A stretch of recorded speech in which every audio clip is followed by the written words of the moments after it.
Sean Welmans, hy is die hoofoperasionele bestuurder van AgriSkills Transfer. Goeiemôre aan jou. Hallo Davie, gaan dit goed? Goed dank, fantasties. Jy het nou hierdie twee goeie saamgebring. Wat is dit? Vertel ons vinnig wat dit is. Ons het Woensdag aand 'n toekenning gewen by die AgriSeta en dit is 'n toekenning van uitnemendheid vir beste innovering rondom vaardigheidsontwikkeling. Ekskuus. Wel, ek kan net vir jou sê baie geluk aan my. Ek dink dit is wonderlik. Baie dankie. Vertel ons nou, wie en wat is AgriSkills Transfer? Ons is primêre landbouopleidingsinstansie en dit is die fokus, is om jong mense op te lei in die landbou, maar enige persoon wat dan reeds daar is of belangstel daarin. En ons het dan die plaas in Cullinan en dit is waar ons die ouens dan die praktiese vaardigheid ook leer. Jy sê nou prakties. So hoe werk hierdie studeerstorie? Hoe studeer studente daar?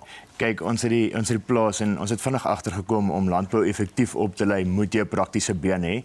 En die studente doen dan hulle diplomas, hulle woon voltyds op die plaas en vir die eerste jaar van studie doen ons al die prakties saam. Hulle dis nou beeste, bokke, skape, mielies en 'n gesaaiery wat daar aangaan, saam met granaatbome.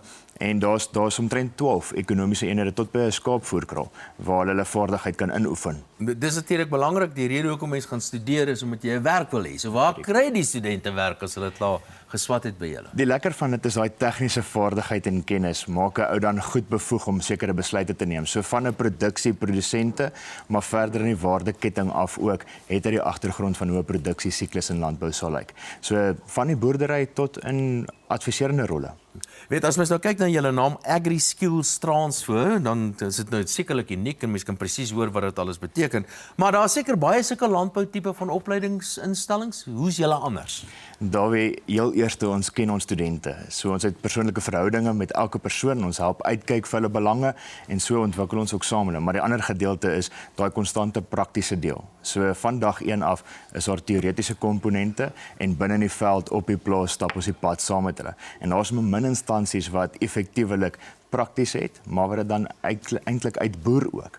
En dis die kommersiële som daarvan. So die volgende jare, reken ek wat nou begin, of akademiese jaar, hoe noem julle dit? Is dit 2026?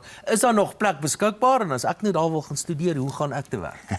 Daar is nog plek beskikbaar en ons sal bly wees om jou te hê as jy sou inskryf.